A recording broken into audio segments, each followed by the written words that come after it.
നമസ്കാരം. ദേവിയുടെ അനുഗ്രഹത്തിനായി ദീപമൊരുക്കിയ എല്ലാ സജ്ജനങ്ങൾക്കും സന്ധ്യാദീപത്തിലേക്ക് സ്വാഗതം.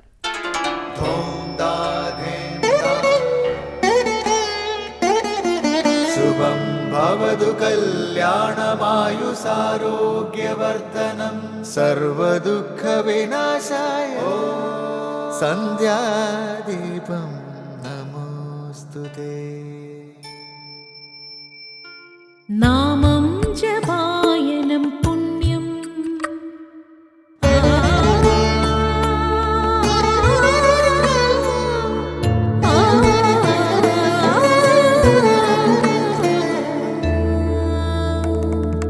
നാമം ജപായനം പുണ്യം നിരുപമദീപാങ്കുരം പോലെ സ്വരശ്രുതിലയവരമതുലം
ഹൈന്ദവർക്ക് പവിത്ര ദിനമാണ് വൃശ്ചിക മാസത്തിലെ കാർത്തിക.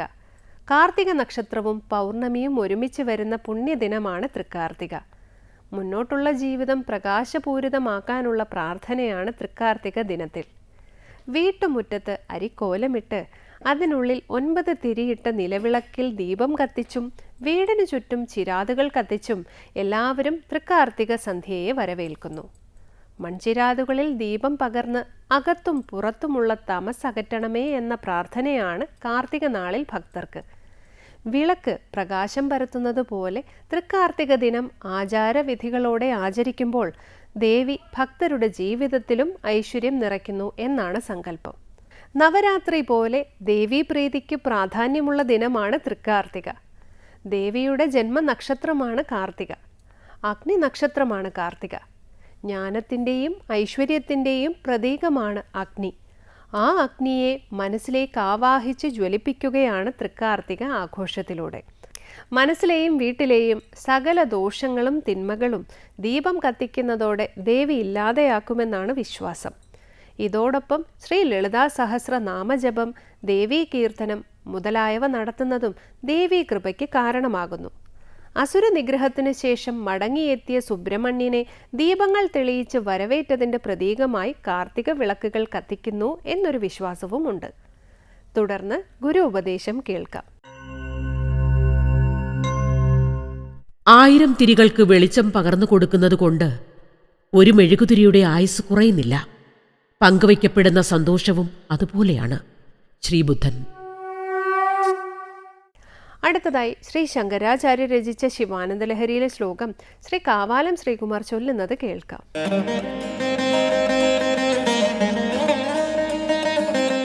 നിത്യം യോഗിമന സരോജദള സഞ്ചാര ക്ഷമസ്ത്വത് ക്രമഃ ശംഭോ തേന കഥം കഠോരയമരാട് വക്ഷ കവാടക്ഷതിഃ അത്യന്തം മൃദുലം ത്വദംഘ്രിയുഗളം ഹാമേ മനശ്ചിന്തയേത്യേതൽ ലോചന ഗോചരം കുരു വിഭോ ഹസ്തേന സംവഹയേ.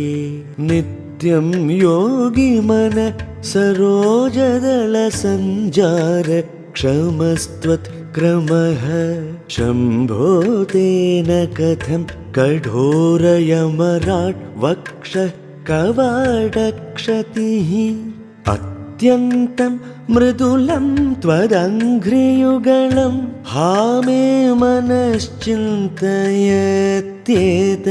लोचनगोचरं कुरु विभो हस्तेन संवहये സന്ധ്യാദീപം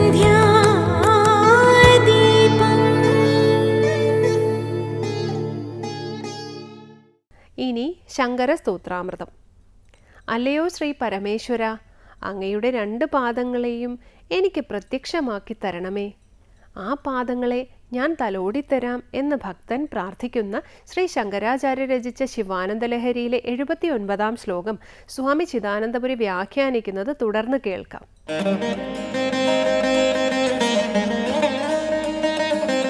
ഓം ഗുരുർബ്രഹ്മാ ഗുരുർവിഷ്ണു ഗുരുർദേവോ മഹേശ്വരഃ ഗുരു സാക്ഷാത് പരം ബ്രഹ്മ തസ്മൈ ശ്രീ ഗുരവേ നമഃ. ഓം സദാശിവസമാരംഭാം ശങ്കരാചാര്യമധ്യമാം അസ്മദാചാര്യപര്യന്താം വന്ദേ ഗുരുപരമ്പരാം. ശ്രീ ശങ്കര സ്തോത്ര കൃതികളിൽ ശിവാനന്ദലഹരിയിൽ 78-ാമത്തെ ശ്ലോകമാണ് നമ്മൾ ശ്രദ്ധിക്കുന്നത്. അവിടെ നവോഢവധുവെ പോലെ, നവോഢവധു പുതുതായി വിവാഹിതയാകുന്ന വധു, വധു യുവതി, അതുപോലെ എൻ്റെ ബുദ്ധിയെ അങ്ങ് സമുദ്ധരിക്കണമേ. എങ്ങനെ? വരഗുണേന, വരൻ്റെ ഗുണത്തോടുകൂടി, അഥവാ വരമായ ശ്രേഷ്ഠമായ ഗുണത്തോടുകൂടി. അപ്പം എങ്ങനെയുള്ളതാണ് തൻ്റെ ബുദ്ധി? സതുപചാരവിധിഷു അനുബോധിതാം. സതുപചാരവിധികളിൽ അനുബോധിതയാണ് എൻ്റെ ബുദ്ധി എന്ന് പറഞ്ഞാൽ അർത്ഥം സത്കർമ്മങ്ങളെ ഉപചാരപൂർവം എങ്ങനെ ചെയ്യണം, സജ്ജനങ്ങളെ എങ്ങനെ ഉപചരിക്കണം എന്നെല്ലാമുള്ള വിധികളിൽ ശിക്ഷണം നേടിയിട്ടുള്ളവളാണ് എൻ്റെ ബുദ്ധി. ഏതുപോലെ? സജ്ജനങ്ങളെ എങ്ങനെ സേവിക്കണം, അതുപോലെ സത്കർമ്മങ്ങളെ എങ്ങനെ അനുഷ്ഠിക്കണം, നിത്യനൈമിത്തികാദി കർമാചരണ പദ്ധതികൾ എങ്ങനെയാണ് എന്നുള്ള വിഷയത്തിലൊക്കെ മുതിർന്നവരിൽ നിന്ന് ഉൾക്കൊണ്ടവളായിരിക്കണം വധു. അതുപോലെ 2 സവിനയാം, വിനയത്തോടൊത്തവളെ. അപ്പോൾ എൻ്റെ ബുദ്ധി വിനയത്തോടൊത്തവളാണ്. വിനയം, നമ്രത, വിനീതഭാവം. അതുപോലെ വിനയാന്വിതയായ വധുവെ എന്ന പോലെ സർവോപരി സുഹൃദം സമുപാശ്രിതാം. സുഹൃദം സമുപാശ്രിതാം, സുഹൃത്തിനെ സമുപാശ്രയിച്ചിട്ടുള്ളവളാണ്. അങ്ങനെയുള്ളവളെ, നല്ല സ്നേഹത്തോടു കൂടിയ, അഥവാ നമുക്ക് വേണ്ടി സുഖത്തിലും ദുഃഖത്തിലും എല്ലാ അവസ്ഥകളിലും നമ്മുടെ കൂടെ നിൽക്കുന്ന ബന്ധുക്കൾ, നല്ല ഹൃദയത്തോടു കൂടിയവർ, സജ്ജനങ്ങൾ. അപ്പോൾ സജ്ജനങ്ങളായ ബന്ധുക്കളെ ആശ്രയിച്ച് വളർന്നവളാണ് വധു. അങ്ങനെയുള്ള വധുവെയാണ് വിവാഹം കഴിക്കുന്നത്. എന്നതുപോലെ സജ്ജനങ്ങളുമായി സംസർഗം ചെയ്തിട്ടുള്ള ബുദ്ധിയാണ് എൻ്റെ ബുദ്ധി. സജ്ജന സംസർഗമാണല്ലോ ഒരു മനുഷ്യൻ്റെ ജീവിതത്തിൽ ഏറ്റവും ഉത്കൃഷ്ടമായത്. അപ്പം എൻ്റെ ബുദ്ധി സുഹൃത്തുക്കളെ സമുപാശ്രയിച്ചിട്ടുള്ളതാണ്, സജ്ജനങ്ങളെ ആശ്രയിച്ച് വളർന്ന ബുദ്ധിയാണ്. അതുകൊണ്ട് തന്നെ അത് ശിക്ഷിതയാണ് എന്നർത്ഥം. അങ്ങനെയുള്ള ഇമാം ബുദ്ധിം, ഈ ബുദ്ധിയെ, ഹേ പ്രഭോ, അല്ലയോ പ്രഭോ, പ്രഭു എന്നുള്ളതിൻ്റെ സംബോധനയാണ് പ്രഭോ, സമുദ്ധര, സമുദ്ധരിച്ചാലും. ഏതുപോലെ? നവോഢവധും, നവോഢവധുവെ പോലെ, വരഗുണേന സമുദ്ധര, വരഗുണത്തെ സ്വീകരിച്ച് നീ സമുദ്ധരിക്കണമേ എന്ന് പ്രാർത്ഥിക്കുകയാണ്. ഇവിടെ ബുദ്ധിയെ നവവധുവായി തുലനം ചെയ്തു. ആ നവവധുവെ സമുദ്ധരിക്കേണ്ടുന്ന വരനായിട്ട് ഭഗവാനെ സങ്കല്പിച്ചു. അത് മനോഹരമായൊരു കൽപ്പനയാണ് ഭക്തൻ്റെ. തുടർന്ന് നിത്യം യോഗി മനസ്സരോജദളസഞ്ചാരക്ഷമസ്ത്വത്ക്രമ ശംഭോ തേന കഥം കഠോര യമരാഡ്വക്ഷക്കവാടക്ഷതി അത്യന്തം മൃദുലം ത്വദംഘ്രിയുഗളം ഹാ മേ മനശ്ചിന്തയത്യേതല്ലോചനഗോചരം കുരു വിഭോ ഹസ്തേന സംവാഹയേ. നിത്യം യോഗി മനസ്സരോജദളസഞ്ചാരക്ഷമസ്ത്വത്ക്രമ ശംഭോ തേന കഥം കഠോരയമരാഡ്വക്ഷക്കവാടക്ഷതി അത്യന്തം മൃദുലം ത്വദംഘ്രിയുഗളം ഹാ മേ മനശ്ചിന്തയത്യേതല്ലോചനഗോചരം കുരു വിഭോ ഹസ്തേന സംവാഹയേ. ഹേ വിഭോ, അല്ലയോ വിഭോ, വിഭുവായിട്ടുള്ളവനെ, വിശേഷേണ ഭവിക്കുന്നവനെ, വിശിഷ്ടമായി സകലത്തെയും ഭവിപ്പിക്കുന്നവനെ, വിവിധങ്ങളായ സകല സൃഷ്ടിജാലങ്ങളെയും ഭാവിപ്പിക്കുന്നവനെ, ഹേ വിഭോ, ത്വദംഘ്രിയുഗളം, ത്വദംഘ്രിയുഗളം, ത്വത് അംഘ്രിയുഗളം, ത്വദംഘ്രിയുഗളം, തവ അംഘ്രിയുഗളം, നിൻ്റെ കാലിണകൾ, നിൻ്റെ രണ്ട് കാലുകളെയും, നിൻ്റെ അംഘ്രിയുഗളത്തെ കാലിണകളെ ലോചനഗോചരം കുരു, എൻ്റെ കണ്ണിന് ഗോചരമാക്കി തീർക്കണമേ എന്ന് പ്രാർത്ഥിക്കുകയാണ്. എനിക്ക് എൻ്റെ കണ്ണിന് ഗോചരമാക്കി തീർക്കണേ എന്ന് പറഞ്ഞാൽ എനിക്ക് ഗോചരമാക്കി തീർക്കണമേ. ഭഗവാനെ, അവിടുത്തെ പാദയുഗളങ്ങളെ, അവിടുത്തെ രണ്ട് കാലടികളെയും എനിക്കൊന്ന് പ്രത്യക്ഷമാക്കി തരണേ എന്ന് പ്രാർത്ഥിക്കുകയാണ്. എന്തിനാ? ഹസ്തേന സംവാഹയേ, ഞാൻ കൈകൊണ്ടത് തടവിത്തരാം, അങ്ങയുടെ പാദങ്ങളെ ഞാൻ കൈകൊണ്ട് തടവാം, അതിനു വേണ്ടി എനിക്കൊന്ന് പ്രത്യക്ഷമാക്കി തരണേ എന്ന് പ്രാർത്ഥിക്കുക. എന്താ പ്രാർത്ഥനയുടെ അർത്ഥം? എന്തിനാണത്? വിശദമായി ചിന്തിക്കാം, അടുത്ത പ്രാവശ്യം ആവട്ടെ.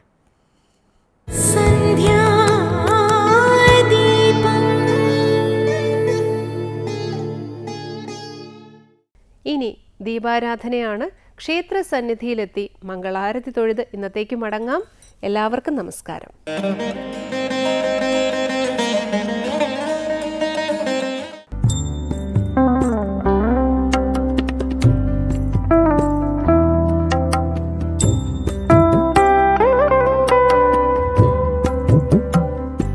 ഇത് ഭക്തിയുടെ ഉണർവിന്റെ കാലമാണ്.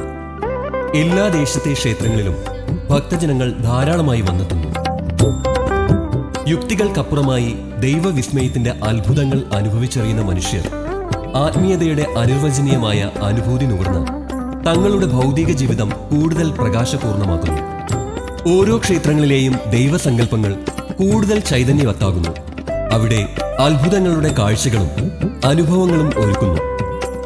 അങ്ങനെയുള്ളൊരു ക്ഷേത്രമാണ് മൂവാറ്റുപുഴയിലെ പുഴക്കരക്കാവ് ദേവീക്ഷേത്രം.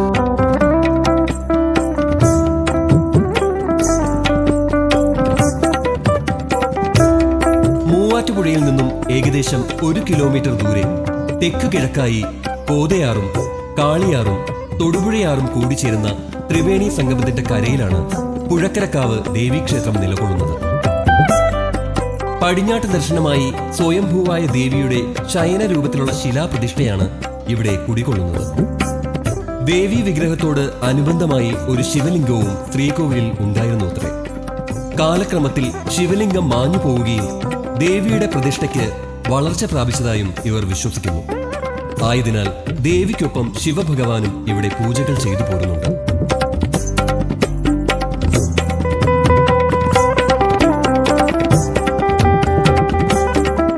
ഒരു കാലത്ത് തൊടുപുഴ, മീനച്ചിൽ, കുന്നത്തുനാട്, മൂവാറ്റുപുഴ, കോതമംഗലം എന്നീ താലൂക്കുകളിലെ ഏക ദേവീക്ഷേത്രമായിരുന്നു പുഴക്കരക്കാവ്.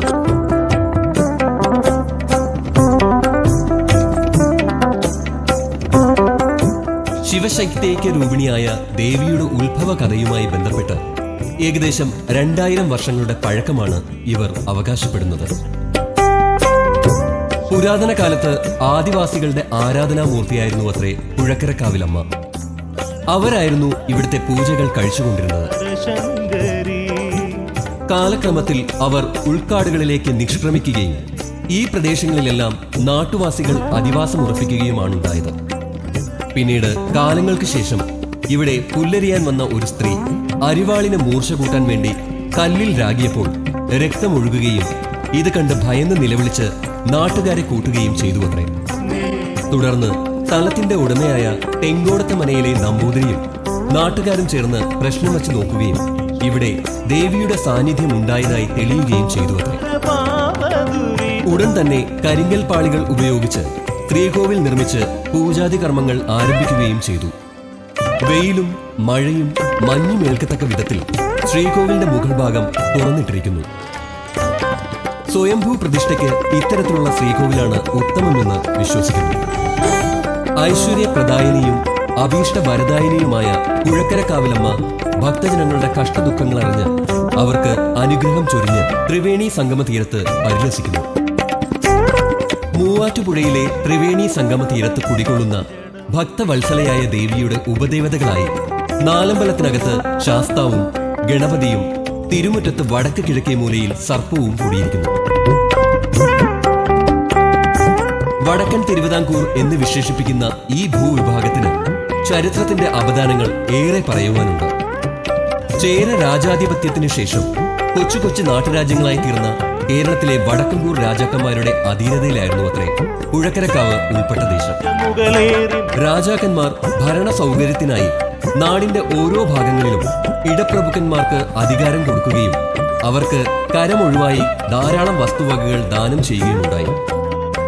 അങ്ങനെ തെങ്കോടത്ത് മന, മരത്തുശ്ശേരി മന എന്നീ 2 ബ്രാഹ്മണ തറവാട്ടുകാർക്ക് മൂവാറ്റുപുഴ ഉൾപ്പെടുന്ന ദേശത്ത് ഏകദേശം 950 ഏക്കർ സ്ഥലം അധീനതയിൽ വന്നു ചേർന്നു. ഈ പ്രദേശങ്ങളിലുള്ള 18 ക്ഷേത്രങ്ങളുടെ ഉടമസ്ഥാവകാശം ഈ ബ്രാഹ്മണ തറവാടുകളിൽ നിക്ഷിപ്തമായിരുന്നു അത്രേ. ക്രമേണ ജന്മിത്വം അവസാനിക്കുകയും ഭൂപരിഷ്കരണത്തിന്റെ ഭാഗമായി വസ്തുവകകൾ നഷ്ടപ്പെടുകയും ചെയ്തതോടെ ഈ ക്ഷേത്രങ്ങളെല്ലാം നിത്യനിദാനത്തിന് വകയില്ലാതെ ക്ഷയിക്കുകയും ചെയ്തു. ഈ അവസരത്തിൽ നാട്ടുകാരായ ഭക്തജനങ്ങളുടെ ട്രസ്റ്റ് ഉണ്ടാക്കി ക്ഷേത്രഭരണം നമ്പൂതിരി തറവാടുകളിൽ നിന്നും ട്രസ്റ്റിന്റെ അധീനതയിൽ കൊണ്ടുവന്നു. ഭൂപ്രഭുക്കളായിരുന്ന തെങ്കോടത്ത് മനക്കാർക്ക് ഇന്ന് 45 സെന്റിന്റെ അവകാശമേയുള്ളൂ. അവരുടെ ബോധത്തിലെ ക്ഷേത്ര പുരാവൃത്തം വംശീയതയുമായി ബന്ധപ്പെട്ട് കിടക്കുന്നു. വടക്കൻ തിരുവിതാംകൂറിലെ മറ്റൊരു സവിശേഷതയാണ് അടുത്തടുത്ത് കാണുന്ന ഈ 2 ശിവക്ഷേത്രങ്ങൾ. വടക്കംകൂർ തെക്കംകൂർ രാജ്യങ്ങളുടെ അതിർത്തി പ്രദേശമായതിനാലാണ് ഈ 2 ശിവക്ഷേത്രങ്ങളും അടുത്തടുത്ത് വരാൻ കാരണമെന്നും ഇവർ പറയുന്നു. ചെറിയ രാജ്യങ്ങളായിരുന്നെങ്കിൽ തന്നെ ഭക്തിയുടെയും വിശ്വാസത്തിന്റെയും ആത്മീയ അന്വേഷണത്തിന്റെയും ഒരു ഭൂതകാലം ഈ ദേശത്തെ സമ്പന്നമാക്കിയിരുന്നു. അതിന്റെ ഈടുവയ്പുകളാണ് ഇന്ന് ഈ ദേശക്ഷേത്രങ്ങളിൽ കാണുന്ന പുരോഗതി. കാലത്തോടും ചരിത്രത്തോടും വിശ്വാസങ്ങളോടും കെട്ടുപിണഞ്ഞു കിടക്കുന്ന ഇവിടുത്തെ ആത്മീയ ചൈതന്യം വിസ്മയം തന്നെയാണ്. 1988 സദ്ഗുരു മാതാ അമൃതാനന്ദമയി ദേവിയുടെ പാദസ്പർശത്താൽ പരിപാവനമായി തീർന്ന ഈ ക്ഷേത്രം ഇന്ന് പുരോഗതിയുടെ പാതയിലാണ്. ഇവിടെ തൊഴാനെത്തുന്ന ഓരോ ഭക്തനും പുഴക്കരക്കാവിലമ്മയുടെ പ്രത്യക്ഷ അനുഭവങ്ങളാണ് പറയാനുള്ളത്. മണ്ഡലകാലത്ത് അയ്യപ്പ ഭക്തന്മാർക്ക് തങ്ങുവാനുള്ള സൗകര്യങ്ങൾ ചെയ്തു കൊടുക്കുന്നു.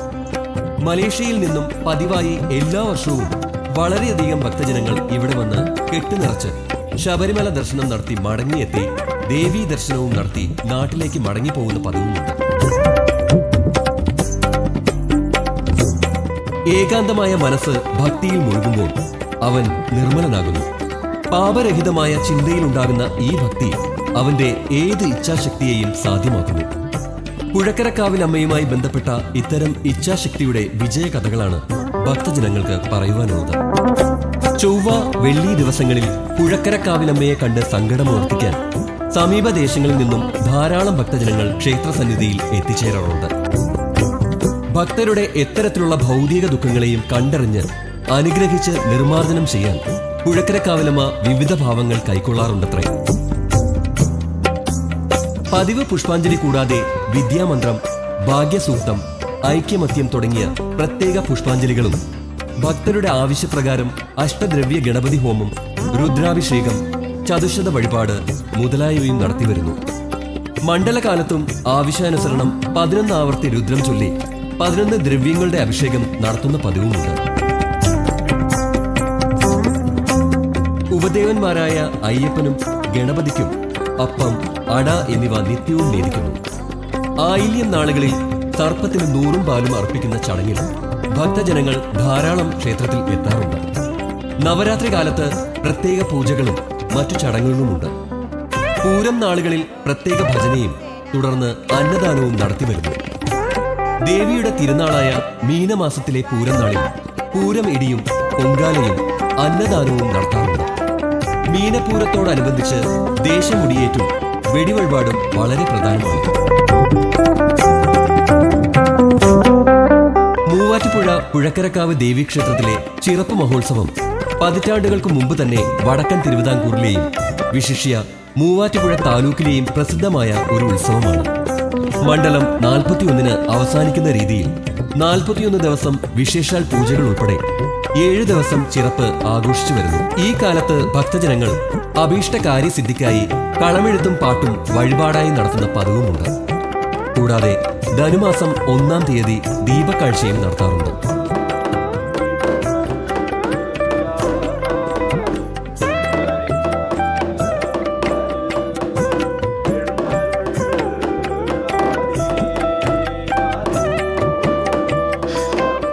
ബ്രഹ്മശ്രീ കാവനാട് പരമേശ്വരൻ നമ്പൂതിരിയാണ് ഇവിടുത്തെ തന്ത്രിമുഖ്യൻ.